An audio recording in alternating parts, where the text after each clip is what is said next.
but what happened was I felt like, why didn't I come to this sooner? Okay, Pat.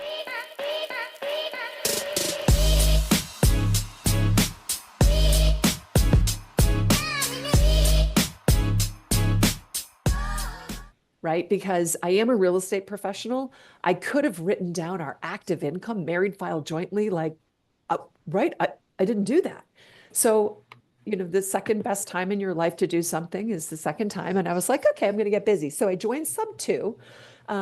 Didn't, I'd heard about using other people's money to buy real estate. And I was like, oh, okay, other people are doing it. We'll figure it out. And started, just jumped right in, like, drinking through the fire hose, like probably many of you guys are. And so let's see, I've done a little bit of everything. I'm a lender, I'm a borrower, I run a land business, I own a hotel, I syndicated a hotel. I I keep saying I'm starting a fund. I have the fund documents on my email. I keep waffling on my thesis. I've waffled on my thesis 3 times now, just so you know. My PPM, my LPA, everything is right there. And I'm like, no, I want to do this. So, and I'm about to close on a mobile home park in Montezuma, Georgia, that Pace just committed to. He just committed his investment last night as I was texting. so, Is that with so Matt? yeah, Is that with, it is awesome. Oh, fantastic. that's with Matt. And so, all right. So that's a little bit about me. I just wanted you guys to know. So you're welcome to ask any question. I'm a total open book. I am the epitome of like really the crazy. I wake up in the middle of the night and I'm like, oh, I've got an idea. And I, have to grab my phone and voice message myself because I'm afraid I'm not going to remember it when I wake up. And when I got to Sub 2, I wasn't quite, I had all this same preconceived notions that probably many of us do. Like, I grew up in a family, play it safe, save all your money, 401k, RSPs, and guys, I've shattered that glass ceiling. I'm swinging it around, moving it around, doing things that I that I didn't know existed. I have no money in the stock market, zero. I know this is going to, I'm a radical, so I just want to warn you. Okay. I have no money. I pulled it all out. I lend it. My lending, so in the last rolling 12 months, we've lent $1.7 million for a 44% return. Like that's how much I'm making. It's nuts. Doubling my money every 2 years. Yeah, no, I know. Right. Mike's, Amazing. That's yeah, no, amazing. it's crazy. Now, I also have lost money, but that is with my loss included. That's my return with one loan going bad, $75,000. So the Wow. reason I'm telling you this is because I'm just like everybody else. I'm no different, except that I have a little OCD and I do take action. Like I'm not afraid to swing it around. And the more I do that, the more comfortable I get because I know if I'm diversified in a bunch of different things. Now, I wouldn't do this if I only had $50,000. That wouldn't be very smart, would it? Right? Um, Now, I didn't. I was doing this before I sold the company to private equity. So even before I had that massive tranche of money, I had gotten more comfortable with because here's what happened. I realized I'm never going to go hungry and I'm never going to be homeless. Both my husband and I know how to fish, right? Like, Mhm. like if you really break it down, everybody here, like you're never going to go home. You're never going to be homeless. You're never going to go hungry, right? So once I sort of played that out in my head, I was like, well, I mean, maybe I won't have my fancy car, or maybe I won't, maybe not. But guess what? You probably will if you learn everything you need to learn, you take decent calculated risks and you meet as many people as you possibly can. You tell them what you need and you offer them whatever you can offer them. So I do these office hours because I was a little stuck in the beginning.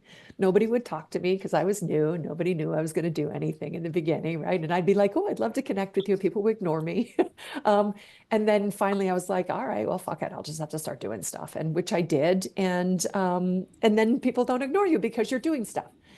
At the same time, Pace said to me, like, what are you doing? Like, why aren't you like you need a social media team? Why aren't you making yourself a big target? And I was like, well, it's a little weird. It was like, I don't know, it feels a little awkward.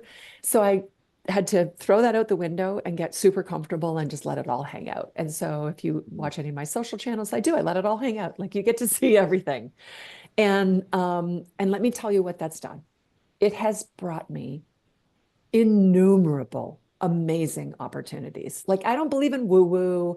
I'm a fact-based, science-based girl, but the universe has dropped some bombs on me in ways that are just like, wow, crazy. And it really is, the virtuous circle. The more people I've met, the more opportunities that have come my way. I've have a calculated risk, but try and remember, like, okay, if I don't have the answer to that, who does? Oh, Bernie does. Maybe Bernie has the, I know Bernie because Bernie and I've connected. Bernie, I need your help, right? Who can you go to when you need that help? So that's my story. That's what's happened. It's been unbelievable. And the reason I do office hours is because I want everybody else to have the same experience. But here's what I know. I'm just going to say this. I can talk until I'm blue in the face, and there will maybe only be one or two of you who will ever action what I'm talking about. And I don't know why. I don't understand that because if you tell me, Rhea, don't step in that pothole, I'm going to go, thank you so much for telling me. And then I'm not going to step in the pothole. Or, hey, Rhea, there's money, bend over, pick it up. It's laying there on the floor. I'm going to bend over and pick it up. So I don't understand people who don't take action when they come to me and they say, hey, what do you think I should do? And I go do this, go do that. And then they don't do it. I don't understand it, but I do know human nature now. And I know that most people are kind of stuck, right? So my goal is to help people get a little unstuck because I know what that feels like. And also, like, sometimes we just need a little helping hand. Like, sometimes Mhm. someone needs to, like, sometimes when people are lending to me, I will actually hold their hand. I'll get on a Zoom. I'll show them how to enter the wire information. I'll tell them where to push the button. Because when I did my first loan, I know this is going to sound crazy. When I did my first loan, I was terrified. I was like, shit, what if I get it wrong? I mean, I checked the routing and the wire information so many times over, like, I have a little OCD. So like over and over and over again. And then when I pushed the button and it went, I was like, oh God, what, what have I done? Right. So I know what that feels like. Um, so if anybody's in that place, I just want you to know you are normal. When I bought my first sub two, when we first closed, when we replaced the insurance, when I bought the hotel, when I syndicated, when I started raising capital, when I asked for the first tranche of money, when I lend, all of it was new. When I started my land business, Imelda and I literally, she was like, "Whoa, we're going to do this," and I was like, "No, I'm too busy." And she was like, "Oh, I bought a course, and you're in it with me." And I was like, "Oh God." Like, over Thanksgiving, I'm on a phone, right? Calling sellers, trying to figure out what I actually say to. I'm thinking, I'm 56 years old. Like, what am I doing? But I had to, again, push my head, right? Move myself out of that and just remember, like, this is where we all start. And now I'm about to buy a $2.5 million parcel of land that we can potentially sell for 5 million. We're in due diligence, not, you know, I don't worry about it. And I don't worry about looking stupid. I don't worry about making a mistake as long as it's not a fatal mistake. I'm not going to wire Mm. 500,000 and not check the wire information, right? Um, but I don't really worry too much about the smaller things because I've got a lot of different things going on. And then I built a team, which, let me warn you, was really hard for me. And this is why it was really hard because I had to give up money. So I was making really good money. And then I was like, oh, but all I do is work. 6 in the morning until like 11 o'clock at night. My husband's like, I don't, this isn't what I, kind of signed up for. And so then I have to give money away because I'm bringing people in and now I'm drawing down. I'm like, oh, but you can't get to the next level unless you do that, right? Now, I'd done that in the medical business, right? We drew down and then we'd scale up and we'd draw down because we didn't have any capital partners before we were completely self-financed. So I'm going to stop there. I always want to level set to give you guys an idea. Now, I've always been a super, super creative person. In fact, the way that we funded the startup of our medical business was something called a rollover for business. So we took our 401k money, we created a very complicated structure. My husband rolled over his 401k money into my company. I hired him. He did some work. We documented that work. We ran a payroll, and then I fired him. And the way that my 401k is written is that I am the sole trustee of all of those funds.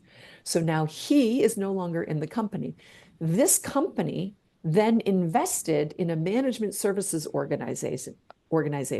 There were two companies when we started up the medical business, one that my husband owned and another one that my husband owned as well, but it was called an MSO.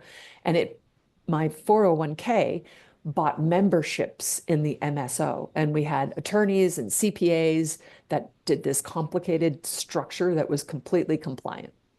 So we were able to use 401k money well, we went to a bank and we said, we need $800,000. And they said, well, we'd like to see 1.6 million liquid in your bank account. I said, if I had 1.6 million liquid, I wouldn't be coming to talk to you. Like, this is the stupidest thing I've ever heard. Ridiculous. Right?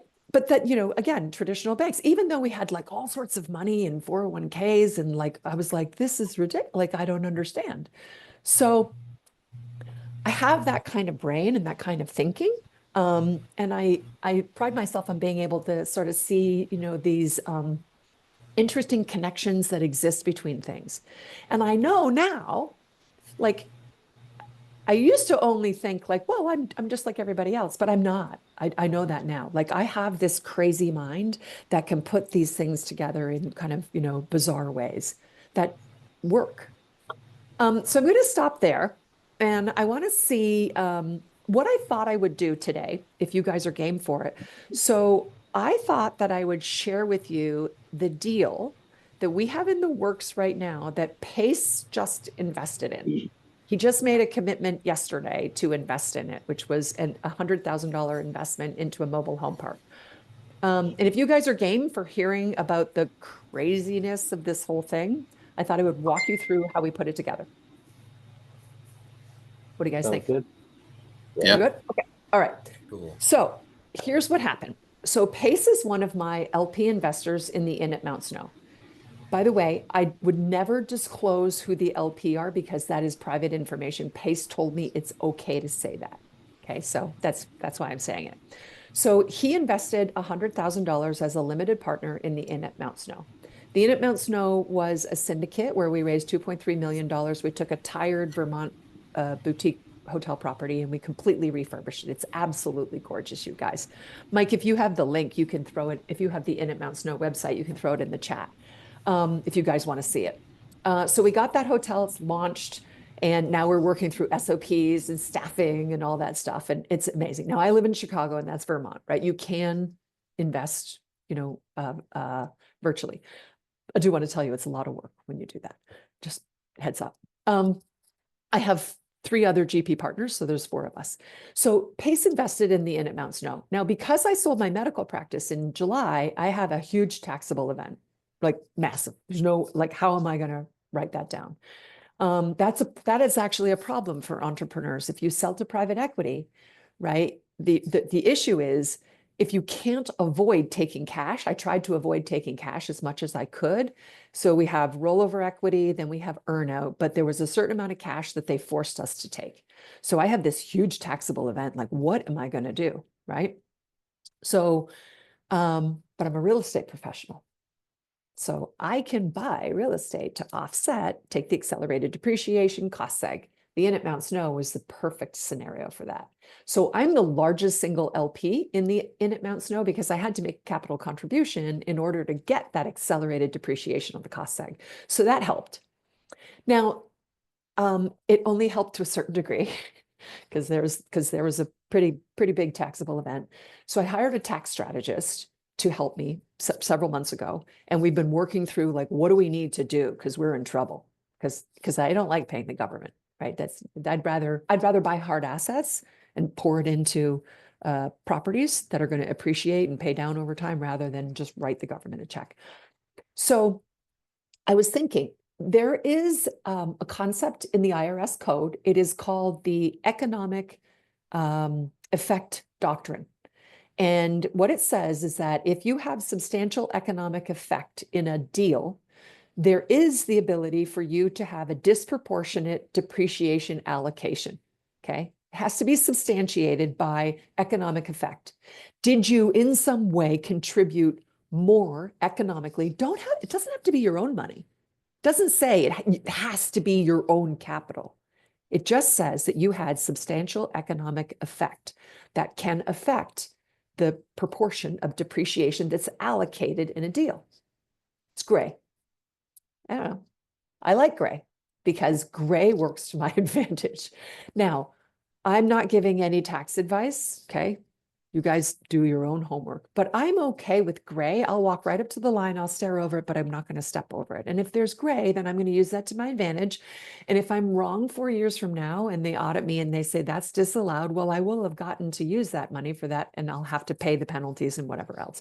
But there'll also be an argument.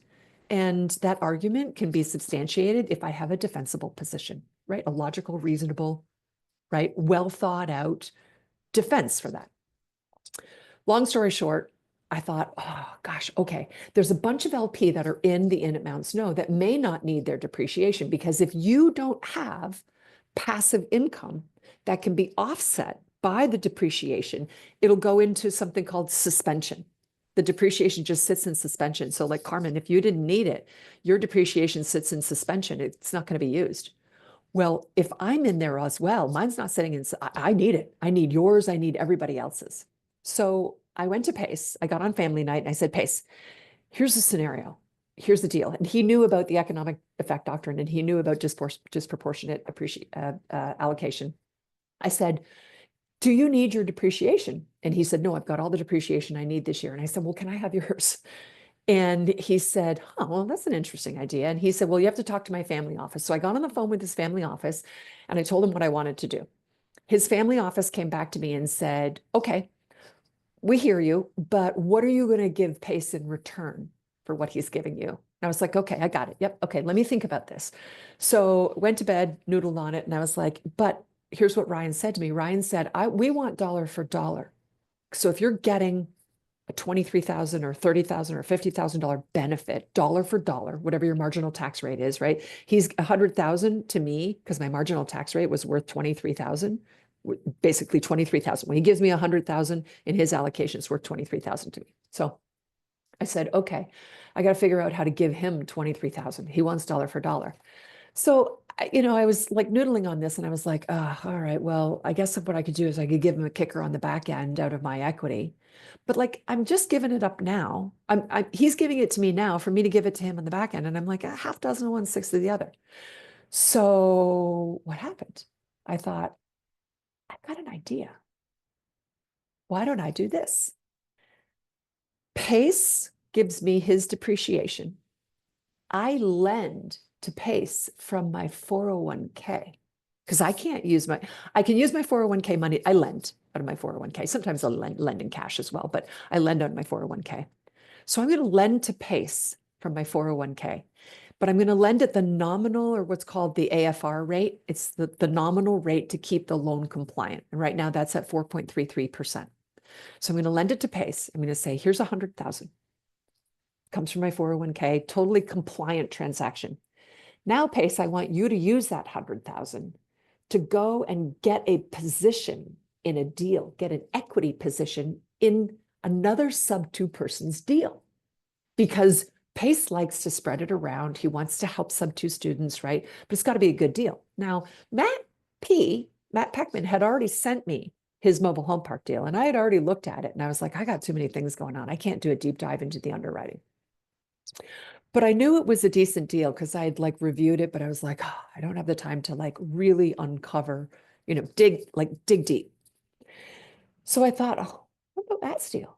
Now, Matt had gone to Pace's studio to do a presentation for deal makers in front of Matt Sorensen, which is Pace's attorney, and who's with Directed IRA, and Pace. So Pace knows his deal. And Matt Sorensen already made a $200,000 soft commitment. So I thought, well, wait a second. Matt Sorensen already loves this deal. So if he likes it, he's a smart guy. If he loves this deal, I bet you I'm going to love this deal. So I thought, I got a crazy idea. So I ran the idea by Pace and by his family office. I said, I got an idea. You're going to give me the 100,000, which is dollar for dollar, about 23,000. I'm going to lend to Pace 100,000. He's going to take that 100,000 and he's going to invest it in Matt Peckman's deal. Great. Good first step. But I want a piece of Matt Peckman's deal because I'm the deal architect. I'm putting all of this craziness together to make sure Matt can pull it to the finish line. So I want a piece of equity for bringing Pace to the table, right? Because Pace is basically using my money to get a free piece of equity. And I'm attaching myself to Pace and my money to get a free piece of equity. So Matt's like, mine, love this, amazing, no problem. Yes, I can do it. And I said, okay, now it gets better. What we're going to do is now we have to actually present to Pace's family office, because Pace's family office are the ones who bless his capital contributions. But he's not really making a capital contribution, right? I'm giving it to him. I'm lending it to him. He's giving it, but like they sort of have to bless it. Like, is this okay? So we got on with his family office and we went through the deal. Ryan, who is the gentleman who reviews all the deals, he loved it. He's like, it's just crazy enough. He's like, first of all, when I sent it to Pace first, he said, I said, is it too crazy, just crazy enough, or like batshit crazy? And he was like, it's crazy enough that I love it and I'm in. But it still has to pass the sniff test of Ryan. So we did the presentation to Ryan, and Ryan said, this is exactly what you said, batshit crazy, but I love it. Yes. But the mechanics of this whole thing, we're not doing that. You go figure it out. So then Matt and I had to get huddle. Okay, now what do we do? How does this all work? Right? Because there's a very complicated structure that I have to be protected. I'm giving it to Pace. I'm lending it to Pace. He's contributing it into Matt's deal. Matt's giving him equity for that. My money, that 100,000, which is Pace, my loan to Pace, but Pace's money that he's putting in, all of the money from all of the capital. Oh, let me go back.